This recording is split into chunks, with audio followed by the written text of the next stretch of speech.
starting question to you would be like, if you knew what a studio visit was before, if you didn't, then how do you understand it? Yeah, for me, I think like the whole concept of studio always kind of like resonated with just artists, right? Like, I mean, okay, artists having their own space and then you get to visit it if they're like on for like a show and tell sort of a thing. And I think like being at Sarmaya where I work, I got to kind of like do a couple of studios or like just one artist at least visit their studio and like get a sense of how things go.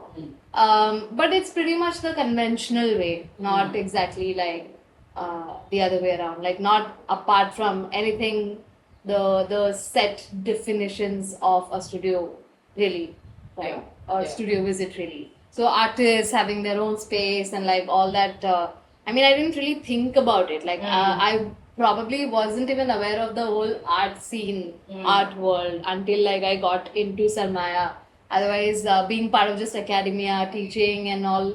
I mean, you do know that there are artists doing so many stuff, but then you don't really think or like tend to think of the kind of stuff they might be using, the stuff they have to keep at a place or space, or like how a karkhana works, how a office space works. You don't really think in that sense otherwise, right? It's pretty much like, okay, you don't really think about what goes behind making an art. So yeah, I feel like it was when I visited Tanuja Rani's studio. She's a contemporary artist. That's when I got to see the process, the stuff that she had, and I was like, oh, I now know what a artist studio means. Right. Yeah. So, do you feel like now you have like studio thoughts and like what that looks like? My brain. My brain literally is the studio and it's fully free. If I have to get like a studio space, it would be expensive. So I'm glad it's my brain and whatever I see, visualize, it's all in there. So I don't really have to kind of like I mean, of course, my laptop is something that I'm like working with and trying to put some vision into like reality or most because how do I even describe myself? Like, I honestly don't even know how to describe An myself. artist? Like, maybe? But how do I describe my art? What's my art, right? Like, thinking, thoughts? Of course, that is probably because I am trying to do so many things at a time. Like, with my proper day job, I am creating content maybe for like kids based on the collection that we have, which is like art and artifacts. But then or like just giving walkthroughs and maybe thinking through all of that outreach ideas and stuff. But then besides that, my personal project that I'm thinking of, again, that is probably that I could think of as a body of work. But does it really fit into an art piece like conventionally? How do you define it? What is it exactly? Right, like it's all over the place. Like if I want to put it into like an artistic approach, of course it fits there. So if I have to talk about my family and my communities coming here and migration and pattern, etc., of course I can like put a photo project and like do things and curate it accordingly. The Dharavi walk is one of it. It is a curated thing that I do and it's more like experiential. It's a performative thing also. Does that fit into art? Maybe. I don't know, yes. But it's also research. It's exactly what like maybe artists do, but I'm not like basically my art is probably it's co-creation from the first level, right? Like maybe in thought, in my brain, in my studio space, it's happening. But then when it comes out in reality, it's co-created. So if I have to do like a photo project that I have ideated, probably I'm working with Rohini to kind of like materialize it and make it into a reality. If I am thinking like I've charted like a route in Dharavi and I've picked up spots where like it is of importance and the stories I need to tell people, so storytelling that goes around, then I am also taking help of the community and like people and spaces. So that's co-creation again. It's all like going out in spaces, Yes. looking at people, documenting their stories, asking them. My whole work is that. And although I imagine it very like artistically, I do. I do. And if I have to showcase it also, I would rather do this way than like just write about it, and which is like a very 2D kind of, not even 2D thing for me. Yeah. And it's not like effective enough for me. Like words aren't enough when it comes to humans and like exploring their backgrounds. So I need that performance. And when I say performance, it's not like like putting something up or like staging up, but then it's just out there. It's whatever they are, right? So I think if I have a studio space, it would be like the banyan tree at Yeah. RA Forest. Like that would be my studio space if it had to be. Um, Also because it involves so many people, I don't think it would be a commercial space for sure. It would rather be an open space where people can come, chill, speak their heart out, and maybe talk about their stories. Because all of my documentation goes around stories that are never heard of, that were never recorded. When I lead walks in Dharavi, I don't think like it's a place where people really want to go and like spend time, go looking around, like you know how South Bombay has architecture to offer, like so many things to offer, like different parts of the city where otherwise a lot of heritage walks happen. But Dharavi is nothing of that. Like, what do you really have there? There's nothing. But then to kind of being able to see the way people are dressed, Yeah. the way you see Tamil women fully in like colorful attire, the best of their silk saris. If there's like a marriage happening in Kamarajar school, which is also like a marriage hall, so you see them all decked up. When Pongal happens, you see them all decked up in their traditional attire, the jewelry, and it's not just on these festivities or like you know the ceremonies or like occasions, but also regularly. They carry their they carry their kudapai, which is the plastic wired tote bag sorts जो गांव में हम use करते थे. They carry it on their head, fully like wearing flowers. Then that is it not art? And they might be like you know, however, like just like working ladies, literally, not in their best of like whatever attire and or appearance, but they look beautiful, you know. Or just that JP stores where I take people, and there's like the Drishti Bommai hanging. There's the wooden colorful toys that's like hanging from there. There's shallots, there's roots kept there, and you see it all laid out, and it's also like it's a curation in its own way. So does that not count as art? And also like when we talk about you pointed out as scientists being an artist, so like at Sarmaya also right now the exhibition that's going on is like related to nature, and how science also sees nature and documents it. So even when you look at these 19th century books and all, botanicals and books, they're so beautiful. Like you have one book of Gold who has documented all these Himalayan birds. It's there at Sarmaya, and when you look at it, it's just stunning. It's also produced, like the illustration is done by his wife. So you know that it's serving both purposes. It's art and also science. Yes. And it goes hand in hand. It's not like separate. Yeah. Nothing is like, I don't think Yeah. you can separate art from anything, literally. I Like like everything is. You can probably just sit and stare at a wall, and then you suddenly start seeing what minute particles floating up, or like designs floating up. Might sound like someone smoked up, but then that's No, how but it's it true. is. It's true. It is. You observe, and then there are particles around you, and that's art. Yeah. So how do you really distinguish it? And I feel like we're so conditioned when it comes to academia, right? Like when you talk about research has to be in a certain way. It has to have the credibility of academia, and it's stamped over it. It needs to be published, written and published. But my point is, why? Why can't I take the artist approach? And a lot of artists are doing that. They are researching whatever body of work they are creating. All these miniaturist artists coming and like training themselves in Jaipur, and like having gurus there, learning the minute technique, how to like draw like a single stroke with a single hair brush. all of this is like full research, proper research, Yeah. right? So how do you really separate it? It's Yeah. not. Yeah. It's the same. It's literally the same. Yeah. The process, it just differs from person to person and body of work. But otherwise, it's the same.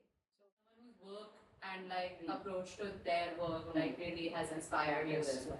Yeah, I feel like to begin with, I think my when you ask me about inspiration, I think my grandmother, right? I would like to begin with her, and like I think I've spent a lot of time observing her, her way of doing things.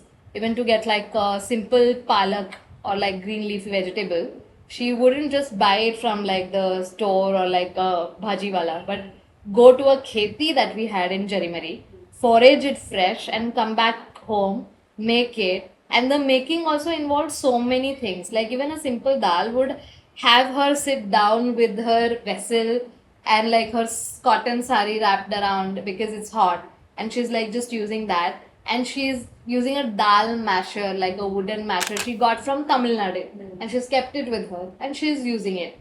It doesn't even need to be there. You simply cook a dal and it's like just gal gaya अच्छे से. You can give tadka and then you can finish it. Maybe just give it a boil with water. It will fully like just dissolve and all. But my granny never did that. She would fully just mash it because she knew that this is going to help with the nutrients, adding on to the nutrients. So the layered process that she added into just cooking or doing anything, literally, it really kind of like stayed with me. And then going forward, I feel Anchal Malhotra is someone I feel like has been my huge inspiration.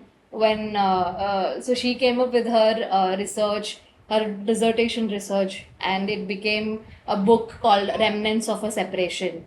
So she was tracing back her ancestry, looking at her grandmother, looking at the old coins, and like thinking of the olden days, pre-partition India, and from the other side of the border, and then how this woman managed to create like a whole body of work, even a museum of material memory. I think like I can resonate with it. Of course, like there might be many differences because when we say that was also migration and partition, and that was a whole different region, a whole different timeline, maybe. But migration has always been a similar pattern for all of us. And 1945-47 in the northern side was very weird and different and violent and like so chaotic. But if you look at South, Tamil Nadu and all, people were migrating to, as indentured labor to Colombo, Sri Lanka, to other areas, to Bombay in search of like jobs and stuff. And the violence was different. There was caste violence when you talk about like the southern Tamil Nadu. And then there was like famine issues, drought issues. People were really seeking employment and like settling. So migration has been throughout there, but the kind of the nature of it has differed. And yeah, and people moving from one place to another, leaving their homeland or like their own land, ancestral land back, and going to another place, setting themselves up, settling there. It's not easy, right? And it still counts as like the sense of belonging and the sense of like homeland and everything is still there, even though we're just like not even counted as diaspora. Like I can still go to my native place, but I can't really. It's not an easy task. Like I can't go there in 2 hours. I need like 2 whole days if I'm going through train. So all of these sentiments kind of really resonated with me when I looked at Anchal Malhotra's project as well, and I felt like there are similarities. And me being like a 4th or 5th generation Bombay Tamil person, I could see that in my grandmother. She talking about her native place so fondly and telling me like how toys were better and biryani was better there, and that we should come there and eat it. And she if she could afford flight and all, she would have got us the biryani here. All of these little things, yeah, like that kind of stayed with me. And then now when I'm trying to revisit it or like create a body of work, I just don't want it to be a thesis. I don't want it to be like a black book which probably nobody is going to read. or even just a book. I would fully want it to be like a emotional body of work which is resonating with people, which is a product of co-creation where the community also come into the picture. They can also be part of it as people in the photographs or in the video that we are trying to create or the documentary. I don't like the word subject. For me, like when of course, like we always use the word subject in a photograph. I hate that because I feel like it takes away the human element as soon as you say subject. I don't know a better word, but yeah, like to kind of like for just co-creation. No, 100%. Like, And- yeah, you want the work to like kind of like live in the world, especially like even these things like you're talking about, like a walk is not seen as a work of art, really, but who's to say it isn't? You know, It is, like, yeah. Jangar Singh Sham is the pioneer of Gondar. Basically, what you see Gondar today is his work, literally one man's work. Then has become like an art form in itself by the 20th century. But if you look at the whole, how the whole process or like the entire evolution of the art happened was, so he was discovered by this contemporary artist called Jagdish Swaminathan, and then Jangar Singh Sham being this really shy person from a tribal or like Adivasi community in Madhya Pradesh, he is found and then he's asked to now like transfer wall art to canvas. And basically whatever the community was doing traditionally for years, making wall art, digna and all of that, he was then, because he had like ability, so he was asked to formalize it. He does that and he is getting more works as well. So abhi work zyada aa raha hai, to he's like, okay, maybe I can take help of my wife, yeah. let her fill the colors. So wife is filling colors, children are adding motives, some nephew and niece, they are coming and they are helping also. So everybody is adding on their own like things, but also this man is understanding, okay, like I can obviously do this, but then they are also artists. Now they also need their own like individuality. So he's asking and encouraging them to make it their own way, What their would own you style. add? How are you going to make like your own unique motive which would work as a signature motive for you? So Sukhnandi Vyam, who has been commissioned by Blue Tokai, would add like eyes within leaves to as a philosophical bit, right? Yeah. So all of this is happening, and then this man does his first show in Japan, and of course Japanese are loving him, and they want him to now stay back, do an art residency. Oh, you don't need this. Yes, do an art residency, and they are wanting to extend his time there, taking away his passport and like wanting him to be there. But the whole origin of his art began with the community. He was able to produce more art and stuff with the community. A lot of these indigenous communities or like indigenous art is that way. Like it's community art pretty much. Then politics and stuff is like that's another story or that's another conversation. But all of their inspiration is coming really from process-based. this. Yeah. And then you isolate them. Then how is it going to really be beneficial? So he ends up taking his own life. Not to claim that this is the reason why he did that, but to even think of like being away from your community. Now it's overwhelming for you. Maybe like your inspiration was your own forest, your own home, your own village. The his bhari pakshi, his tiger, his cats, whatever he was making, whatever he was famous for. All of it came from the jungles of Madhya Pradesh where he lived. Then so you're like stay here and taking art and just think of it and reproduce it. So this whole studio space, I feel like why can't it be a community space? Like just let people be, right? Like, and if someone wants to create something in isolation, they might, regardless of it. They might go away. They take their own time. But to kind of like put people in silo and like expecting or like to just like I feel like art is too infinite to be confined. Completely. And artists are too. Yeah, I think artists are aren't actually, most artists don't create with the intention to output a thing. Exactly. They have all these other million reasons why they're being urged to create something or make something. So creation is happening almost by chance Yeah. of them living their They're lives. just responding Yeah. to existence first Yeah. in the first place. Like something is inspiring them, they are creating it, and then it's unfortunately just under the commercial pressure they have to then like intellectualize it. I'm also very much against like not I don't know, I would be extreme, but then I don't really like intellectualizing everything because in my experience when I go to all these indigenous people and people living very normal life, very simple life, they're not intellectualizing anything in everything. Like again, I think like I sit in a place of privilege and I when I say that, oh, I look at the roots and the Drishti Bomma, it's art for me. I can take a photograph and like curate it, give it a concept and sell it. But the ones who are selling it in the shop, getting it, all of that, or like regular just like buyers and all, it's not the same for them. It's like simple for them, right? So there's always that gray areas as well. So too much intellectualization of something is also like really takes away the essence and innocence of it. Yeah. It takes away the soul. Yeah.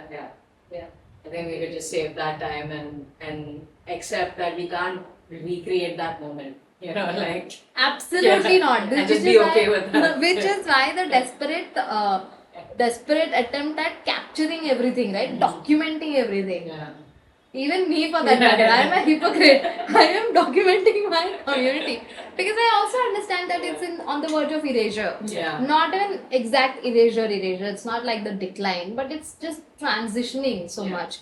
People are moving away. It's scattered now. There was like this one at one point, like such a buzzing community, Tamil, so much Tamil everywhere, and then suddenly it's like kind of like mellowed down, and now you see the whole cluster in some other area, doing the same kind of thing.